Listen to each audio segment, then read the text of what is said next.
And then anyway, we're flying the bird, and then all of a sudden I see two ginormous diesel trucks park and block our truck in. And then Trouble. Never all of a sudden I good. see this ginormous redneck dude walking at us, and I intercepted him first. And Alyssa's like, "Hi, my name is Alyssa," and he doesn't give. He literally said, "Get the F out of my way. I'm about to kill this guy." Hey, how's it going, everyone? Welcome back for another episode of the Falconry Told podcast, and I hope everyone had a great 4th of July holiday. Sorry about the gap between episodes, but we were in South Africa recording their series, and that first episode will be upcoming here within the next week or so. But in the meantime, I hope everyone had a great time listening to the Arizona series, and hope you all enjoyed it. And before we get started with this episode, I want to go ahead and give a quick shout out to one of the newest sponsors of our podcast, being Bobby Yaga Crafts out of Poland. If you haven't had a chance to check out his equipment yet, definitely recommend you do so. You've heard me brag about it some and during the Arizona series and some of the previous episodes, but it's definitely high quality handcrafted gear that's worth checking out. So if you haven't yet, I highly recommend you do so. The contact information to get a hold of them is on our website at falconrytold.com. Send them an email, check out the socials, do what you need to do, but definitely get you some good quality handcrafted equipment from them. You won't regret it.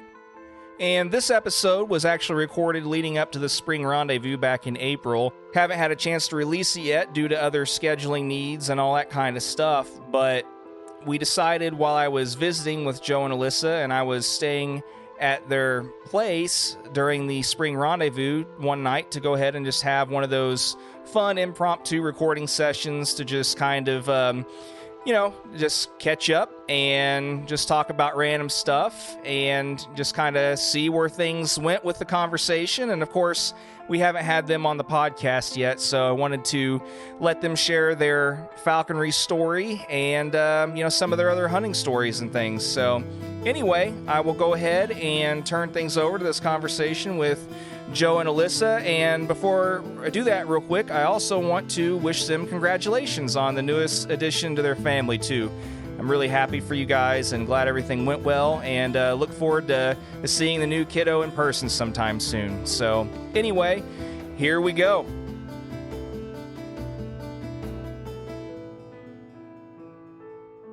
It doesn't seem like it, but it's already been a year since the last time I was out here hanging out, and yeah, man, it's been an interesting year. I know we were talking about our seasons a little bit ago and stuff, but what's you guys' in a nutshell season look like, or what did it look like this past year?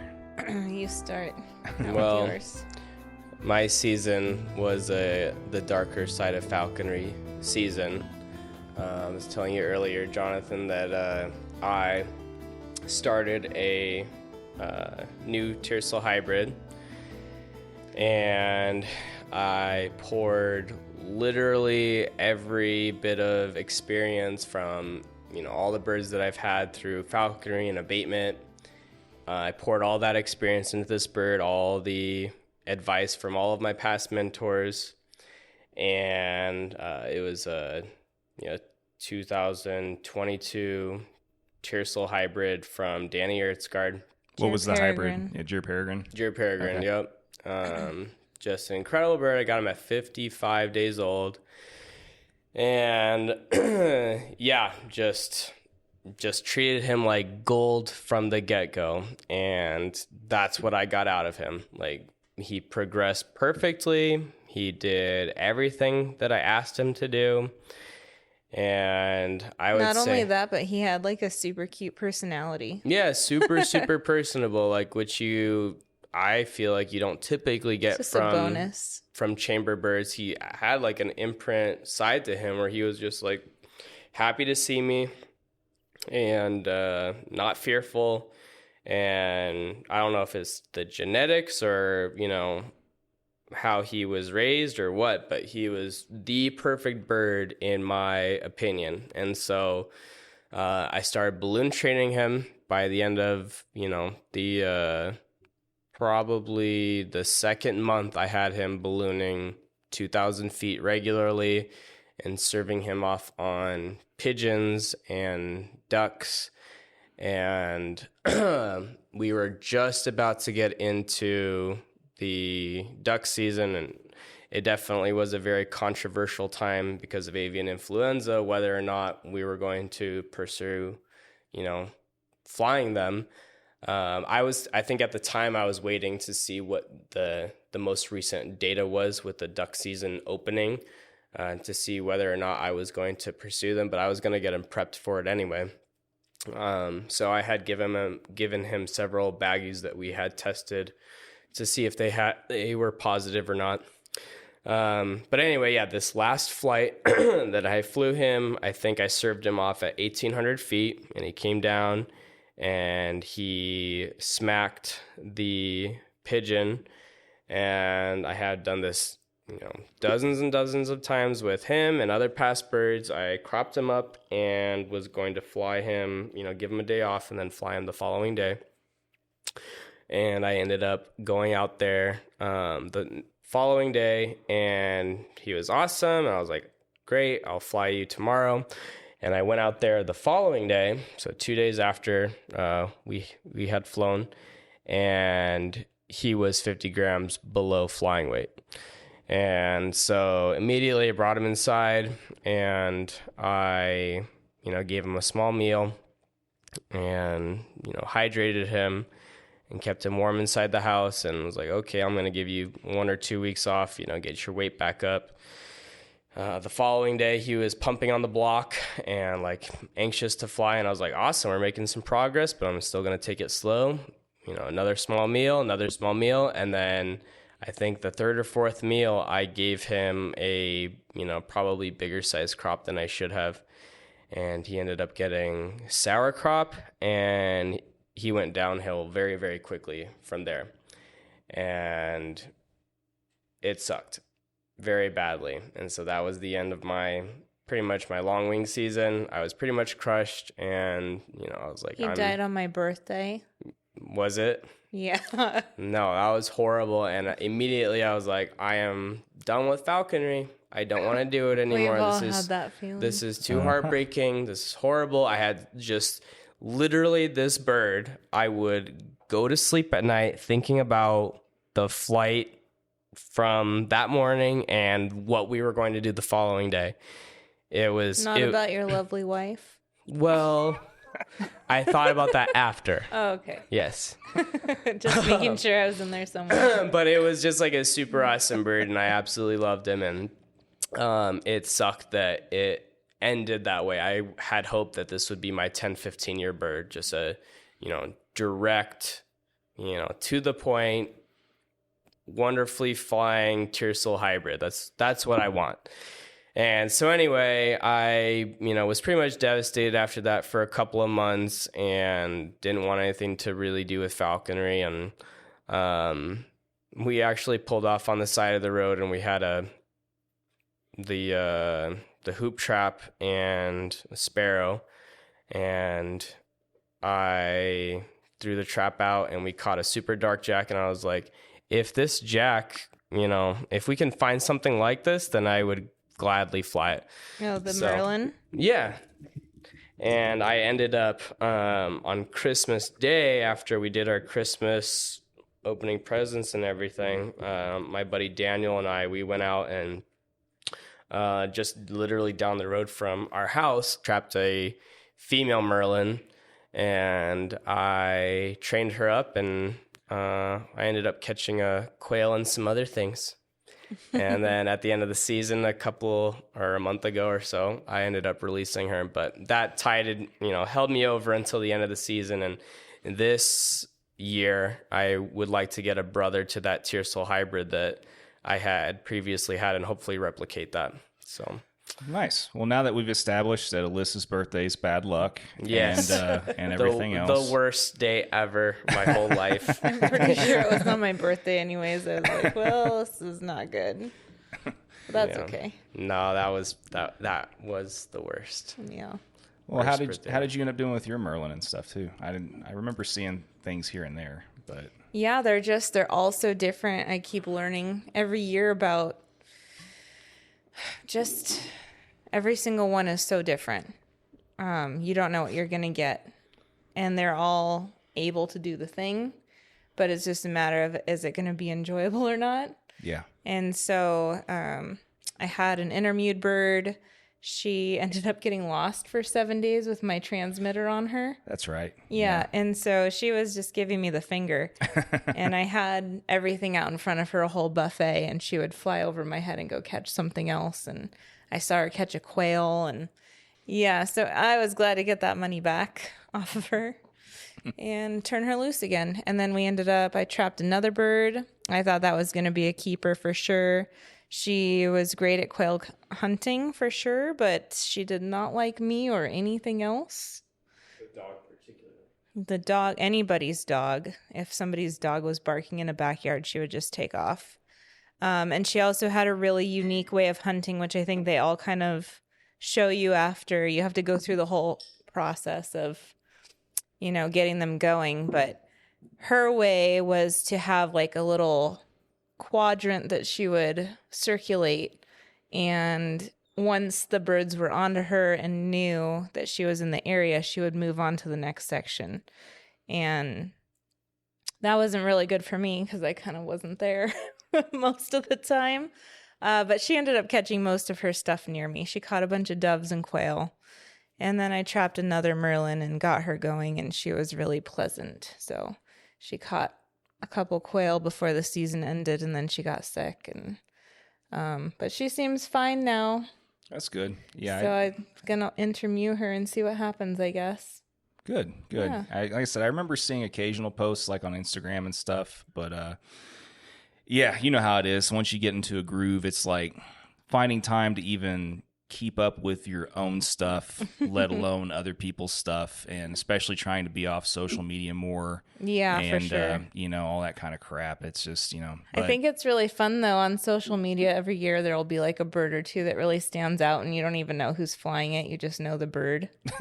And you're like, oh, this is going to be a great story because that bird always does great. Yeah, and you wonder, like, just how much other weird side shenanigan stuff was really going on with it, as opposed to that's for sure too. Yeah, the stuff that you don't know about. See, that's the thing. I always wonder about the things that nobody knows about. Like because there's always some good stuff out there for sure.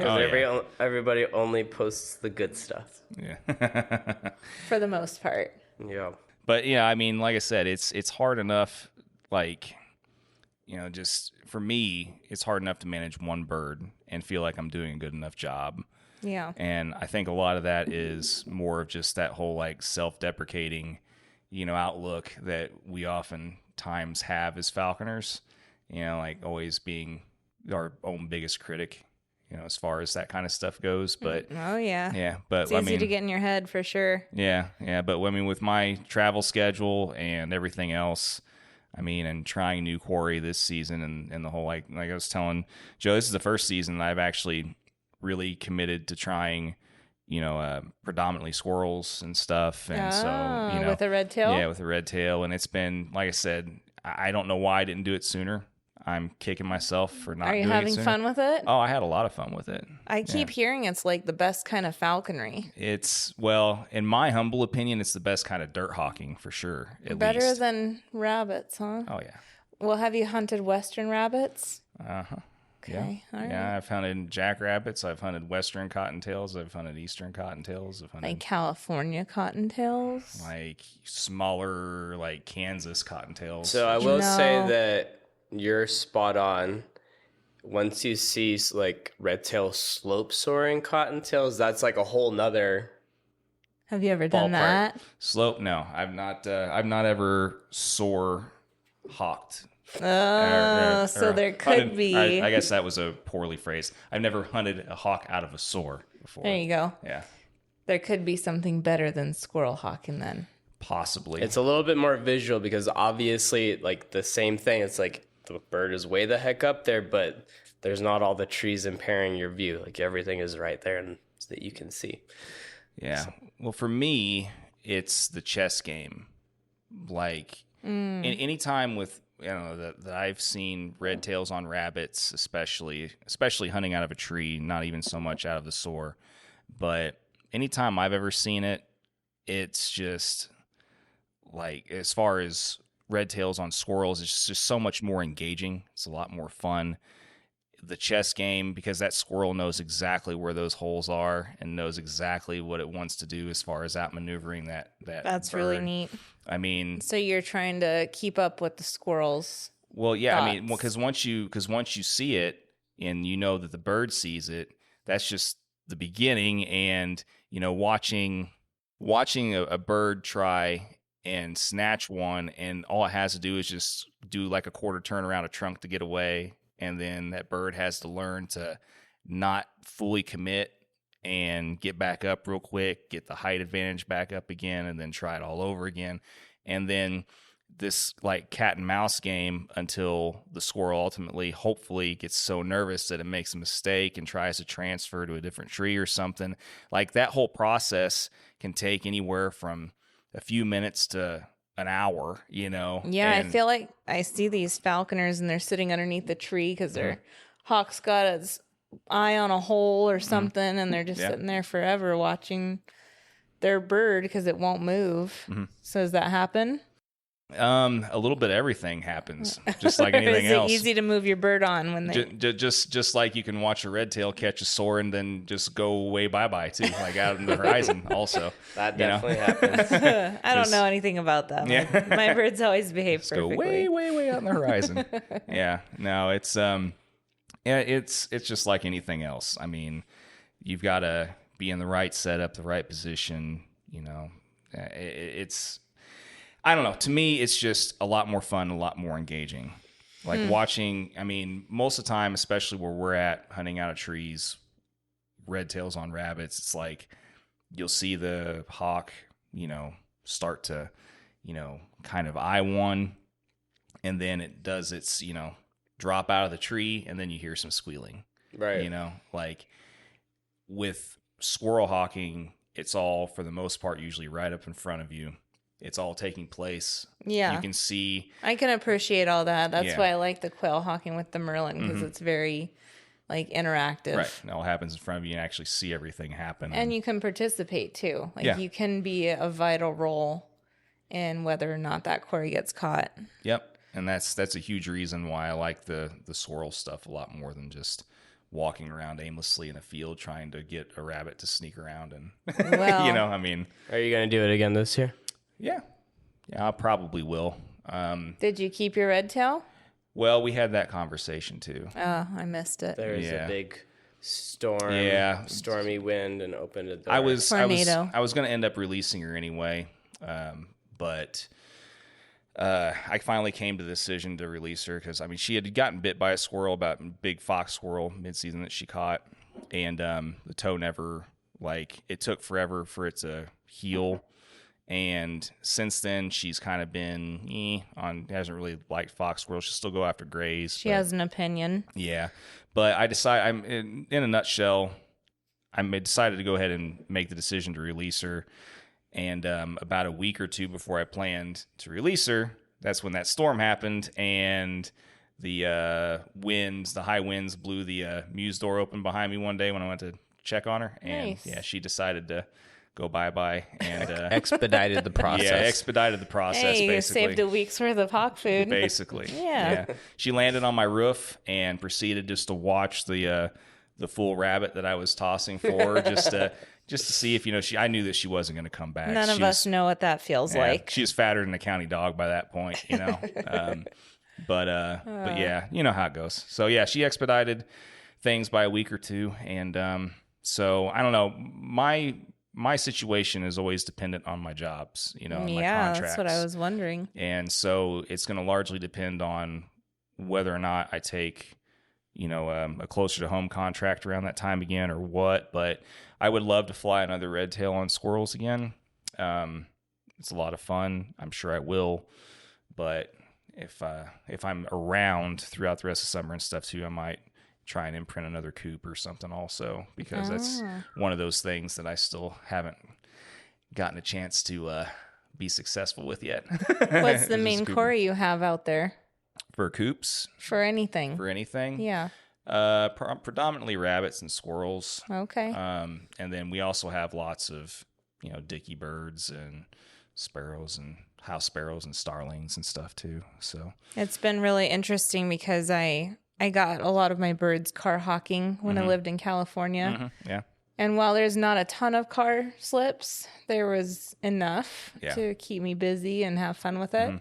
Now moving out here, there's lots of car slips in the summer. Oh yeah. But not in the winter. Yeah. So it's funny how the place that you're at definitely where we're at, you a factor. have a lot of those type of slips from March to May, even early June. Lots and lots of them. So is that what you would go after with the coops? A variety. March through May. Variety stuff. Okay. But it depends also if I end up with a, male or female too. Yeah. So, well, it sounds like a fun process. Yeah, we'll see what happens. I mean, I'm sure something will come up to screw it all up and make me change my plan again for the 100th time. But that's what everybody keeps trying to tell me. Yeah. If you really want to have fun catching quail, get a Cooper's hawk. That's what I've always heard too. I don't really enjoy Cooper's hawks. Well, and they're not very fun. So just starting right there. Yeah, it's going to take the fun right out of it for me. You're upsetting so many people right now. Nobody's listening yet. They'll probably edit this out. Some of it, maybe. We'll see. We'll see how I feel when I actually start to edit it. But just throw it right out there. No, I'm not a big accipiter fan in general. I've been on record saying that multiple times. But that also doesn't necessarily mean that I don't want the experience and to be successful with it at least once also. Sure. So, I mean, I've tried like 2 passage coops and didn't get anywhere with either one of them. Just ended up turning them loose. Sounds like my experience. Yeah. I mean, it's just, there's some people are better suited for them personality wise, and some people have a better formula than others, I think. But they have a weird, quirky personality, I think. Well, that fits real well with accipiters. I'm sure some do. They know who they are. Yeah, they do. I hunt with a few of them. Yeah. Yep. But, we all have a few friends. I mean, falconers in general are quirky people. Well, for sure. Yeah. I mean, we all have like our little subcategories. Well, you have to have some degree of interesting aspects of your personality to go want to like obtain something from the wild and have all that patience and effort and energy to try and like develop a partnership with something that is completely and totally wild, and but just the fact that they can. I think somebody was saying that birds of prey are one of the only wild animals that you can take as an adult even, or as a later older juvenile, and have them come around and do the things and work with you as a hunting partner. I don't know any other animals that you can train in that kind of a way to have a partnership. I don't know. There may be, but I don't know either. Yeah, I don't know if you could get away with that with like, a lion or coyote or anything like that. But just trap it and full-grown then wolf. I don't know. Put a hood on it and then try it, Joseph. Mm-hmm. See what can happen. No, going back to the accipiter thing, there was one season that I was doing abatement, and my Tiercel Barbary falcon, he caught a Tiercel Cooper's hawk. The Cooper's hawk had been hanging around as a juvenile Cooper's hawk. Didn't he catch it while he was tethered?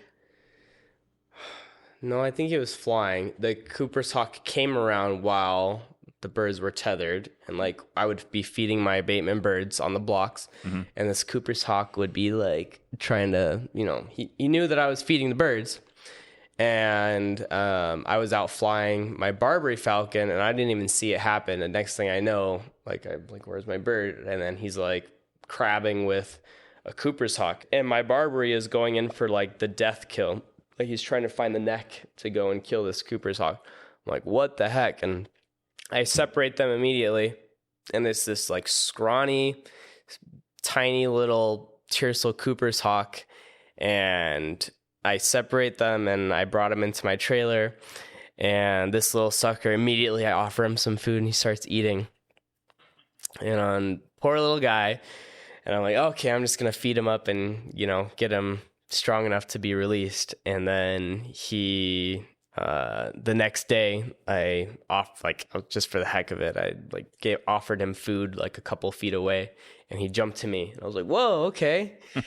And then like that same day he was flying across the trailer. And then the next day I was like, well, what happens if I give you like a live collar dove?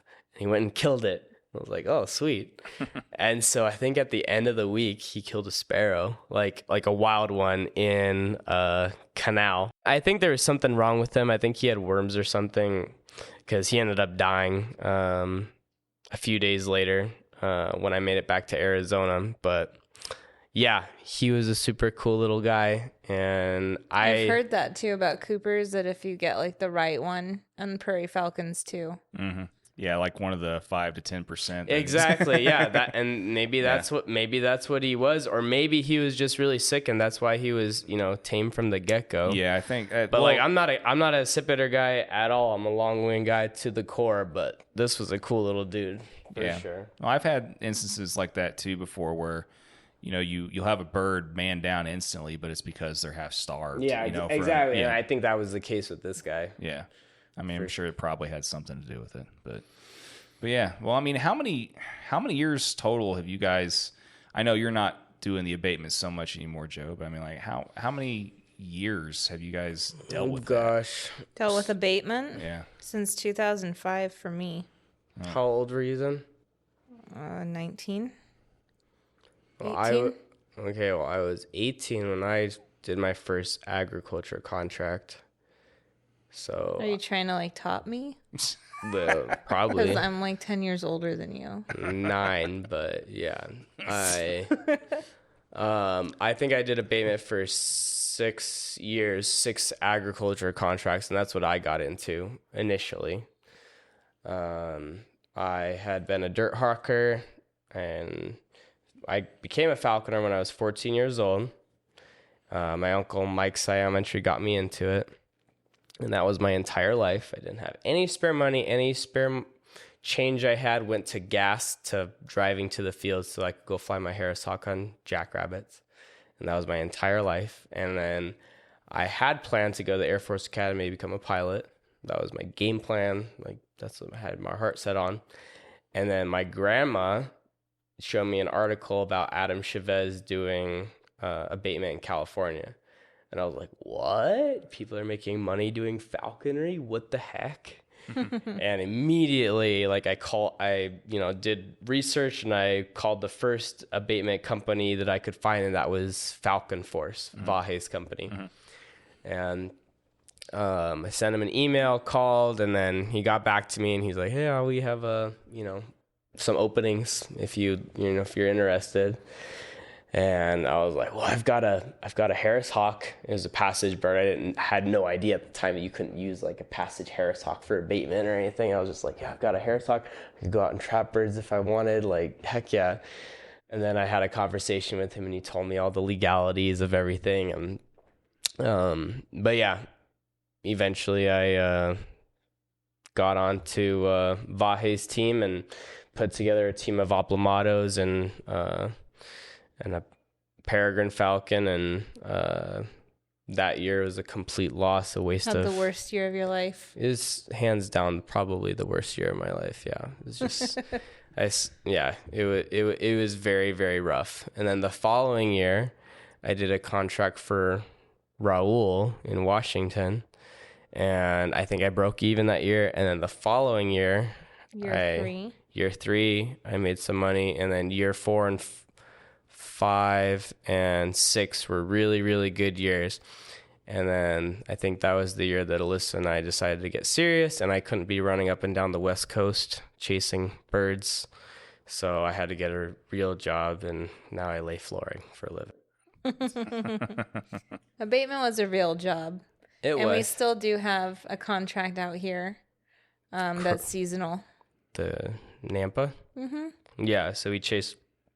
so I do flooring vast majority of the time, but we also have a crow contract out here where, the crows, like 4,000 crows come and plague a shopping center and a city. And so but they'd been dealing with it for years and years and had no resolution at all.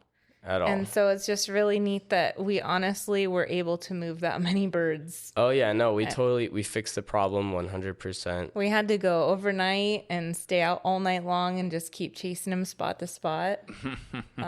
But we tag teamed it that first year, and that was the biggest impact for sure. But that was a lot of birds. Yeah, it'd be fun we've had that contract 3 seasons now. Yeah. So, but anyway, that's kind of my abatement experience. What's your vast knowledge, plethora of? Well, I was cleaning up after birds because I'm really good at cleaning. Uh-huh. So I got called by a friend, and he's like, "Hey, how do you feel about driving 3.5 hours every Tuesday or Thursday night after your class gets out at 10? Just to And clean clean all of our mews on Friday and Saturday. Drive home on Sunday." It's like, do I get to be near birds? And he said, yeah, I guess. I said, I'm in. So I did that every weekend during college. Started out working for Craig Golden at landfills, flying Harris Hawks mostly, which had been... Wait, so you just jumped from cleaning to flying birds? Yeah, he kind of started giving me some responsibilities. And gosh, that was so much fun. I mean, Harris Hawks are super smart, and the bird that we had the most fun catching was crows because they're smart. And so they would play games, and they would all line up on this big berm, and there'd be like 100 of them. And it wasn't really technically at the landfill site, so we weren't really too concerned about it. But one by one, as I'm driving past with the hawk on my fist, they know, and they're all leaving. They'd crouch down and get nervous and leave, and then you'd get a brave one. And we had this agreement with the crows that if they would let me catch them, I would let them go, or something like that. And eventually it evolved into our own company, and I started acquiring contracts in LA, which is near where I lived. And yeah, I have so many stories, though, dealing with especially homeless people. Yeah. Yeah. Yeah. Well, because got time. That's where the rats live, you know? Yeah. Tell the story about the mattresses. Oh, no, the mattress story? Yeah. Okay. I was working in downtown LA at an apartment complex, and the hawk's up on the roof. And we're kind of just surveying the scene, and I see her getting intent about something, and I'm like, ugh. This hawk in particular was just all business, and she really didn't care what I was doing or what I wanted. So anyways, I see her. She goes probably 3 blocks away and under this giant bridge. And then I just see just an explosion of pigeons, and they're everywhere. And so I drive over there as fast as I can, and I'm sure that she's caught one because there's just so many.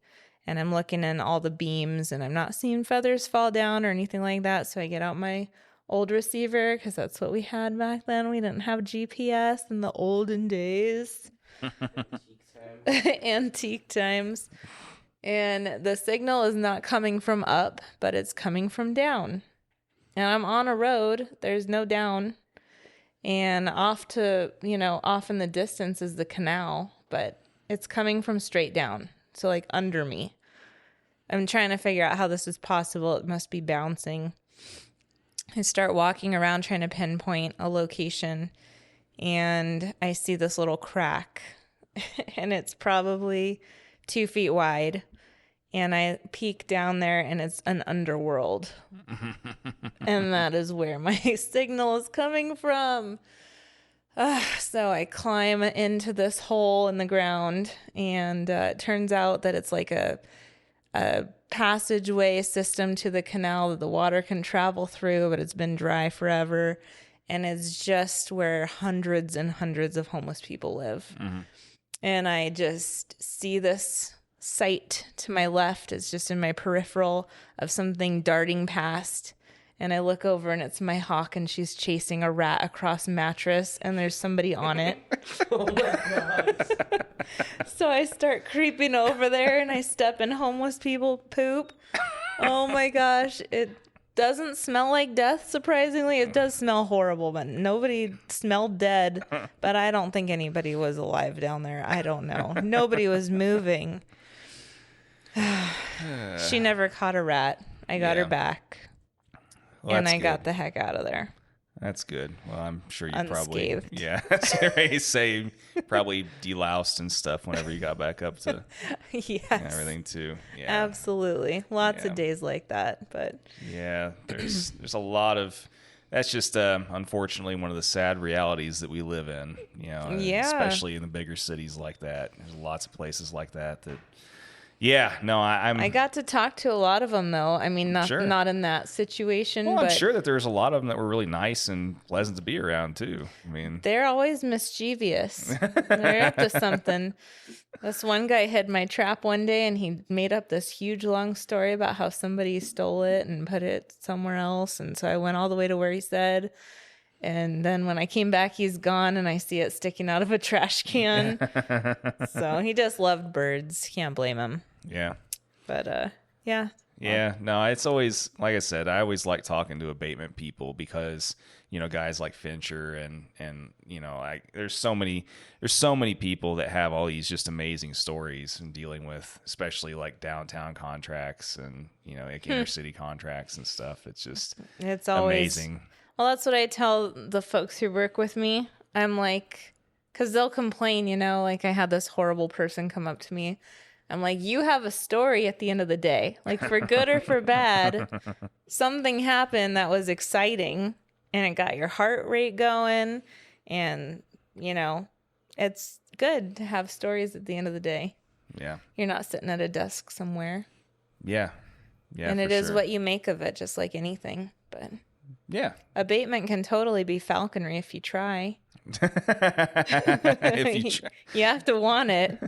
Well, as far as that goes, though, I mean, so was it abatement that got you into falconry and not like vice versa? Oh no, I've been trapping birds since I was little.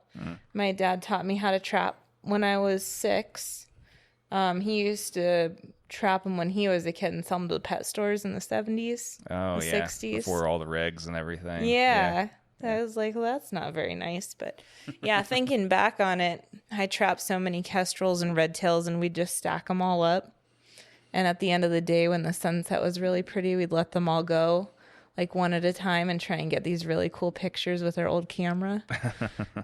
So we displaced a lot of birds and I've learned a lot since then, but that was how it started. Yeah. I got my license when I was 18 because my mom wouldn't let me have birds at her house. So I had to wait till I moved out and went to college and did all that. Finally got to do it and started with red tails and was lucky enough to meet Scott Timmons, who taught me how to slope soar. And just slope soaring red tails in California, I don't know if there's anything better. I was really bummed coming to Idaho because these rabbits are not California rabbits. Yeah. They Too many just- holes. Yeah, they just bump from bush to bush. You'll get a good flight every once in a while, but I brought my California red tail here and he literally quit. Yeah. He like wasn't having it. Yeah. So we just let him go. He's probably eating mice out there somewhere. Definitely not catching rabbits. But you got to adapt. Now I'm into the long wing thing. And yeah, we had a good season with the Deer Peregrine Saki last season. It was like Joseph said, hit or miss with the HPAI. We took, I think, 3 months off, just not really sure what to do. But he ended up catching, I think, 24 ducks and 2 pheasant. Nice. So not too bad. No. Well, and yeah, I mean, like I said, whenever you kind of go from dirt hawking to long wing, I mean, there's guys out there probably that will take just exorbitant amounts of, you know, heads of game or whatever, but I don't know. Just from what I've seen, it's kind of like and what a lot of guys swear by is, you know, well, especially once they get into the quote unquote upper echelon levels of long wing, it's like it's not about the numbers of head of game, it's about the flights, you know, that kind of thing. I can't get there. Yeah. I just want something to die. Yeah. Yeah. So I'm still a dirt hawker at heart, I think. Yeah. Seeing the flights and stuff. Whenever you go from dirt hawking and you're used to seeing that abundance of flights, and you're used to just seeing it consistently, it is hard to kind of transition to something different. You know? Well, I didn't know anything. We had another business that we were doing for a while, so I got handed an imprint Deer Peregrine like a baby. I didn't know. I'd never done that before. And they're like, well, figure it out. And I was going to. And then the company fell apart and I ended up with the bird. And I'm like, well, there's a pond with ducks on it. I don't know what this is supposed to look like, but I have done this with a red-tailed and rabbit. So let's just try and recreate this. So the bird's flying, buzzing me, being super annoying like an imprint would be, trying to get the lure. And then I run at the ducks and he chases one and puts it back into the water. And I was like, something happened. That's almost not terrible. And then you went swimming. It was teal. Oh, yeah, it was teal. Yeah, his favorite, Corey. And then you went and got it out of the water. And then he ended up catching it, right? Yeah, I think I tossed it for him again. Oh, you chased it until so tired. Oh my gosh. I don't know. I didn't know anything. Yeah. You're the one who started telling me, like, you have to let the bird go up a certain height before you flush it. And why do you even care to see what happens if it's not up more than 500 feet? Yeah. And then that's embarrassing. I didn't care. I didn't care at all. That bird caught a lot of 500 pitch minimum. Aries caught tons of ducks. He caught every single time we went out. Yeah. Yes. Probably caught 60 head a game, 70 head a game his first season. Yeah. Yeah, long winging in general, I think is just it's a whole other ball game, and especially if you don't have the right person that can be there with you to like hold your hand during the process. I don't know. I think it's kind of better not having anybody there because then you don't feel guilty or bad. You just do your thing. And if you have any competency, you can make it happen. Yeah, I don't know. I really wish like the time or two that I've tried a bigger long wing. Granted, it's a lot harder where I'm at to be successful. Yeah, I've heard it's terrible out there. Yeah. It's really, not super conducive unless you have a little more wide open areas with the right quarry, like everything else. But I mean, the mistake I made whenever I tried to learn how to fly a bigger long wing was I asked too many people. Mm-hmm. Well, that's any bird. Yeah. You don't ask anybody. Yeah. That's my motto. I try. It gets into my head too much. Yeah.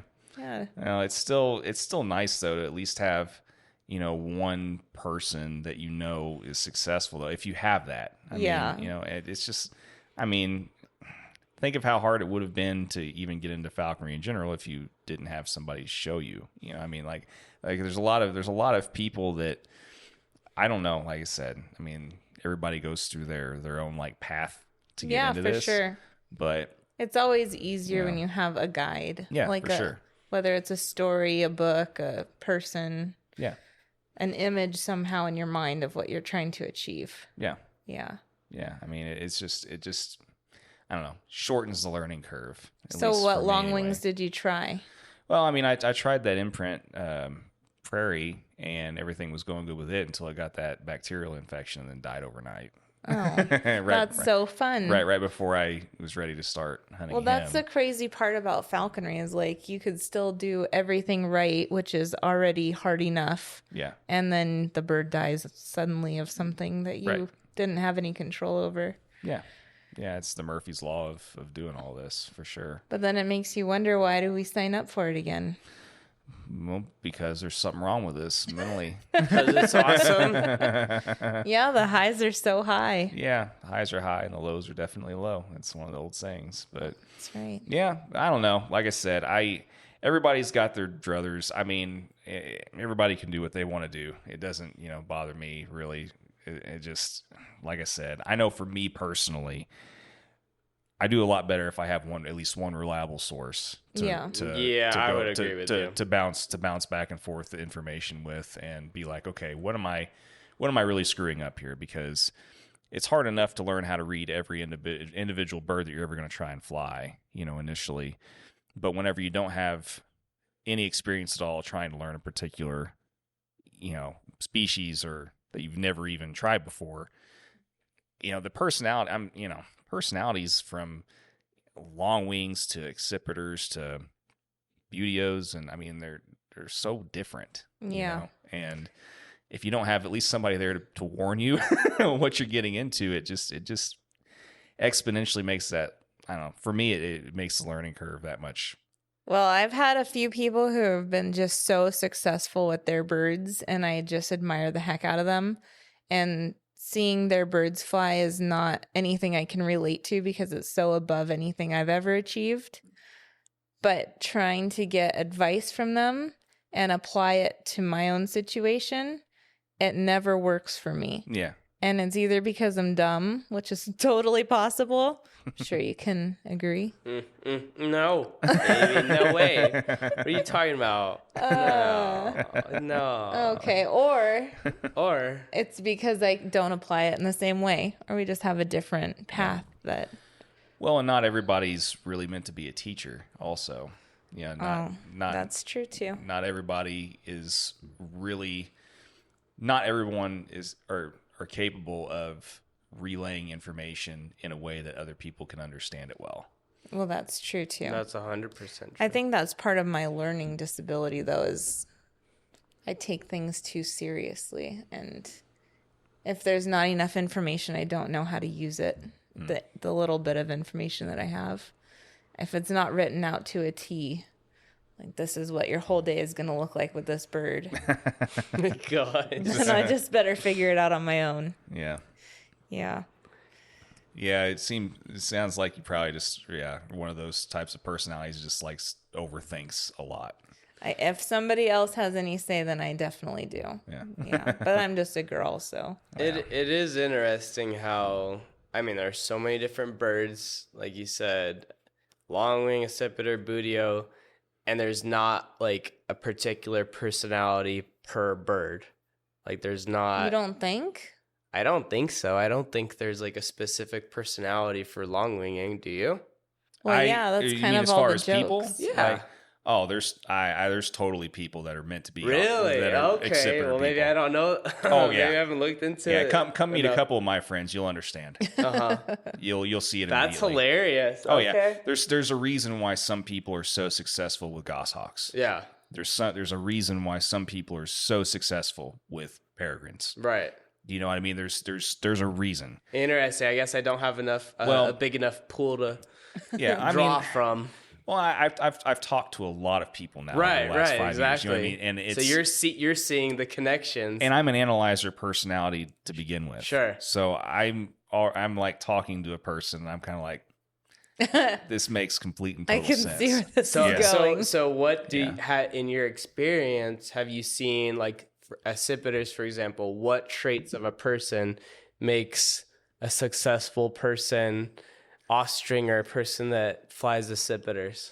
I don't, like I said, I don't know. It boggles my mind because there are one or two friends that I have in particular that really don't have any patience for anything else, but they will sit there and, just be so patient with their goshawks, for example.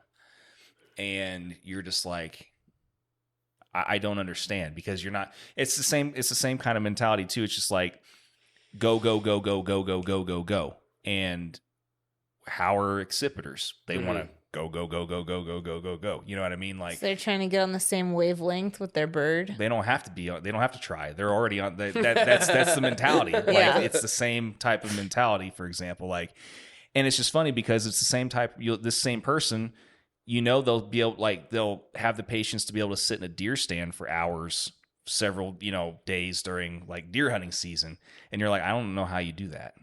Like, because every other aspect of your life isn't.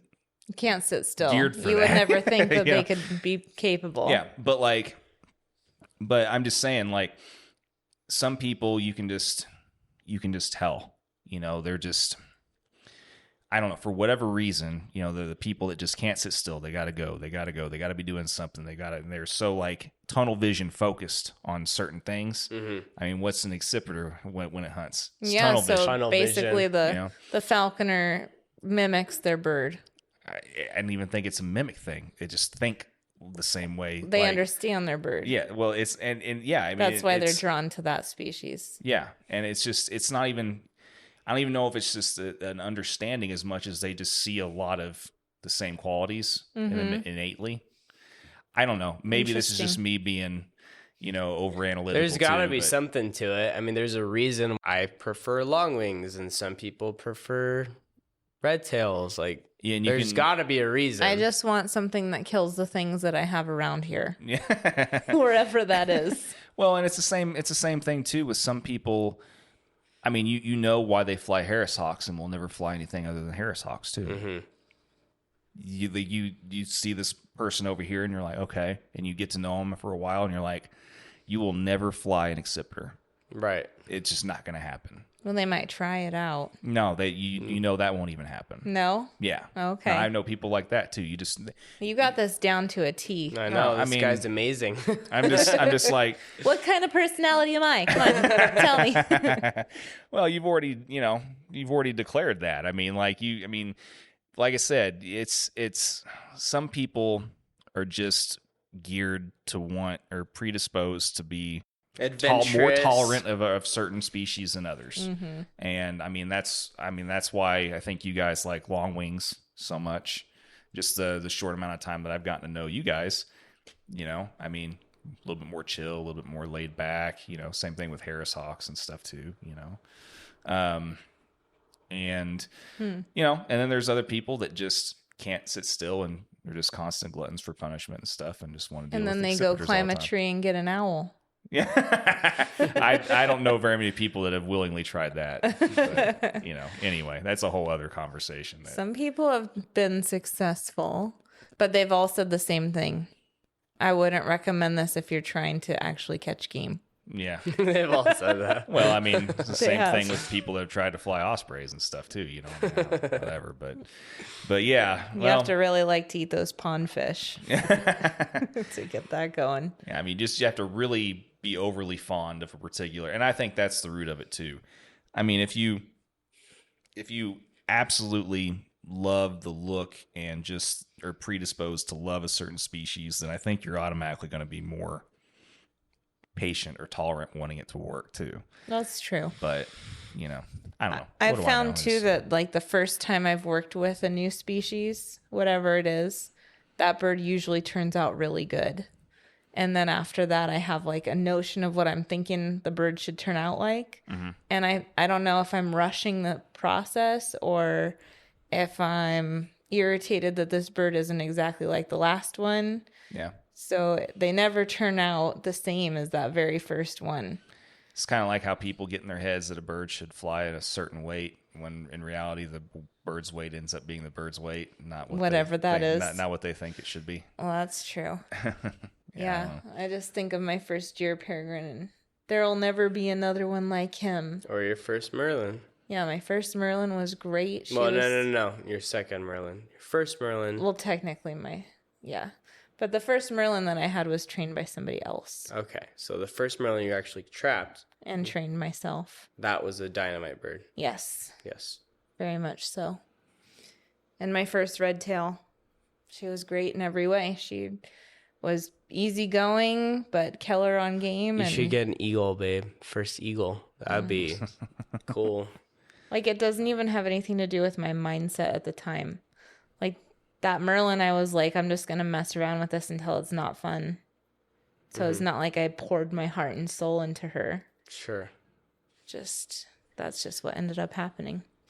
Just a little bit more patient, I think, when it's your first time Yeah. trying to read the bird and really paying attention and adjusting to their needs, whatever they are. Yeah, mindset has a lot to do with it overall, I think.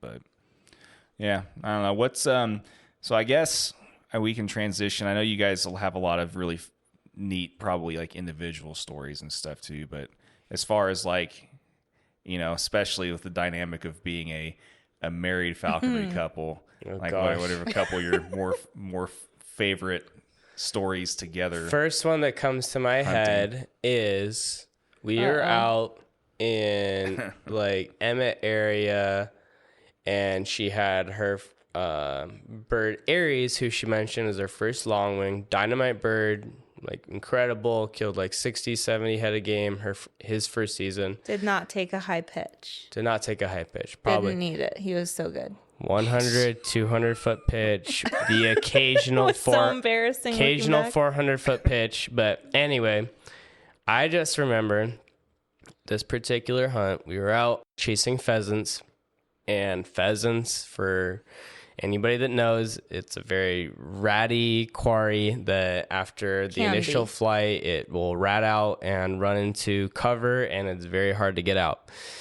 So anyway, we park, we put the bird up, and we're chasing the pheasant, and all of a sudden, Liz is out there chasing the pheasant, and then this truck comes in, parks behind us, and blocks us in. It's the landowner, obviously. And this is when we first moved here, and we're not used to California where nobody cares about where you park or where you're at. Like, this is Idaho. People do not like it when you're on their property, and they will shoot you immediately. So anyway, Liz is out chasing her bird and the pheasant. I don't care what property lines I'm crossing. And she's crossing multiple property lines at this time. And I'm like, okay, like, I'm going to put on, deal with this landowner and get permission to be on here. A job that you've done several times since then. Yes, there's been a number of times where I've had to sweet talk our way out of situations. But anyway, this particular time, I tell the landowner what we're doing and, is there any way that we could get permission here, and give him the whole spiel. And he's like, awesome, yeah, absolutely. Like, and in fact, I have like 2,000 acres that you can hunt whenever you want, and that's loaded with pheasants. And anyway, so I'm like getting the situation under control at the car, and I think I was even changing the baby's diaper at the time. And then we go over. Alyssa killed the pheasant with her bird, and she's over there salty that I didn't help flush and get the pheasant. You know how much easier it would have been if you had been over there? Yeah, exactly. So anybody that's married or has a girlfriend or has ever dealt with a woman knows exactly what, I went through. And his face looks exactly how you would imagine right now. Yeah. Telling this story. So anyway, that's just the first couple falconry trip that comes to mind, but I'm the one who gets in trouble every time, and he always has to fix it. Yes, there's been a number of times, and another one real quick. We parked somewhere, we were flying her red tail, and then I was like, we should probably get permission here, even though it's like in a very rural area. So for me, it's like on the side of the road, a field. There's no fence, there's no signs. It's just an open field. This is Idaho, babe.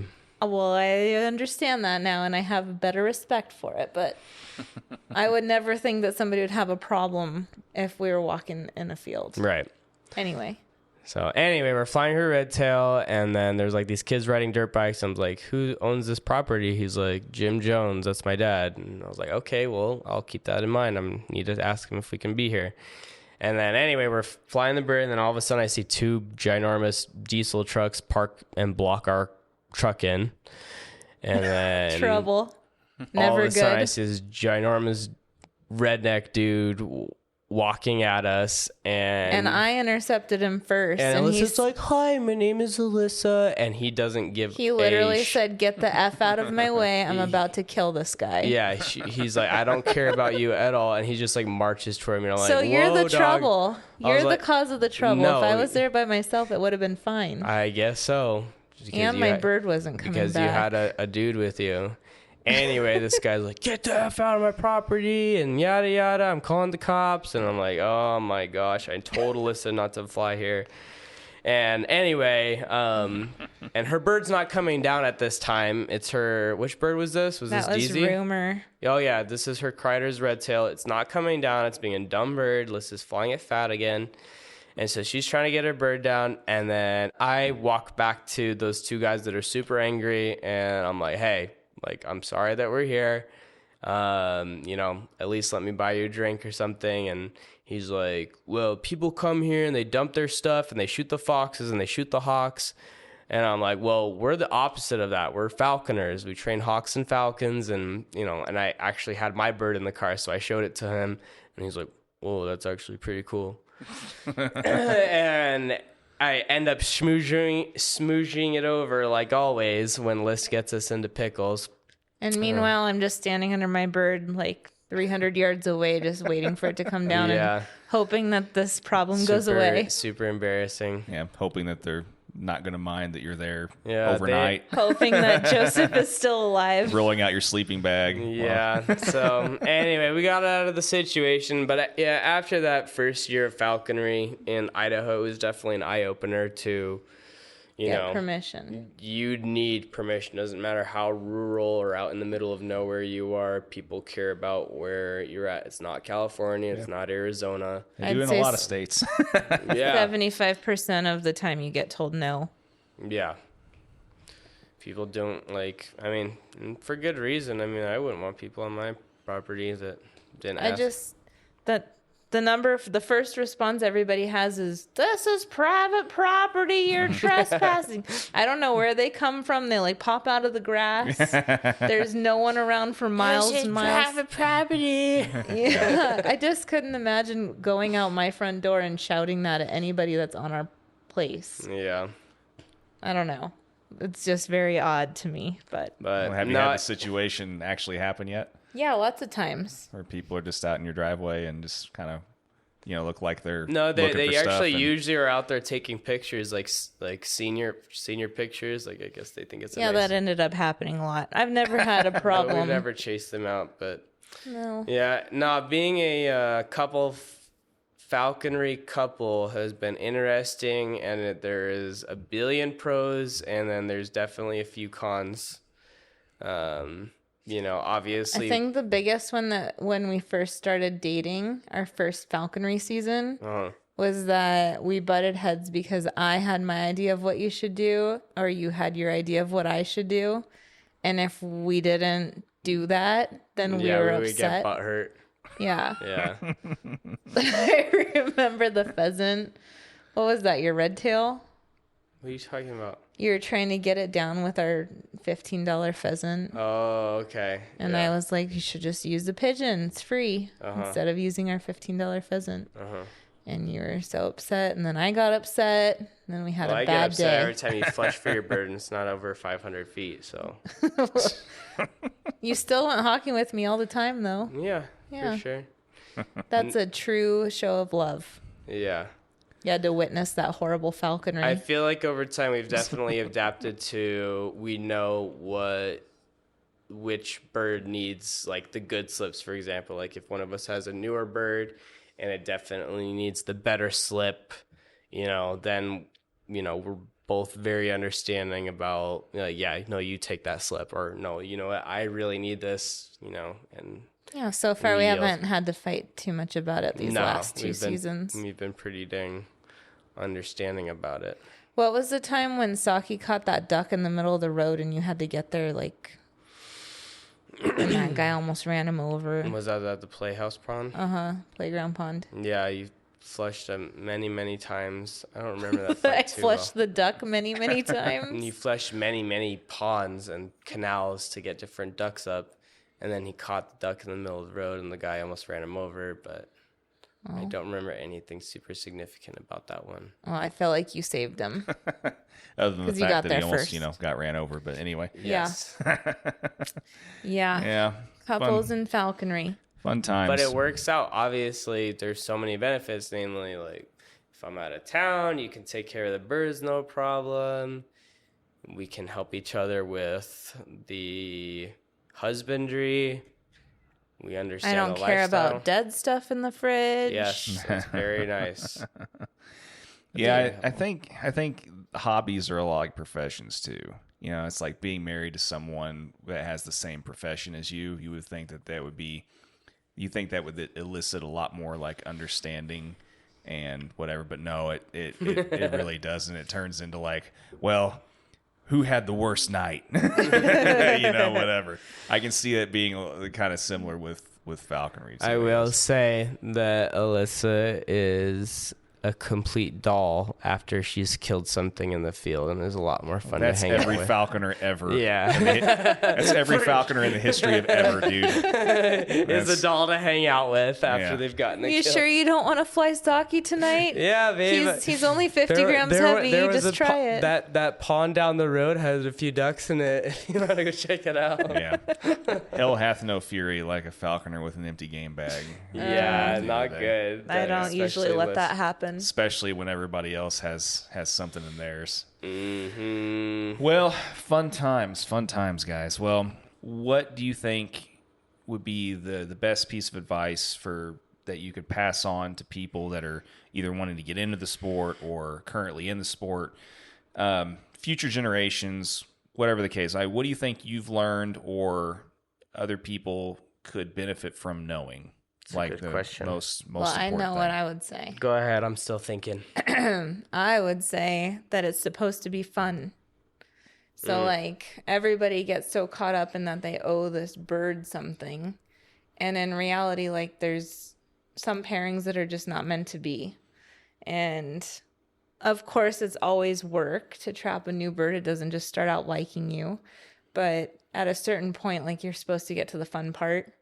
And I think people forget that. And just with animals in general, like, all these people get stuck with animals that they complain about. And it's like, animals are supposed to bring us joy and vice versa. Like, we can't give an animal the life that it deserves either if we hate it. So, my advice is just to do it as long as it brings you joy. And if not, then try something else.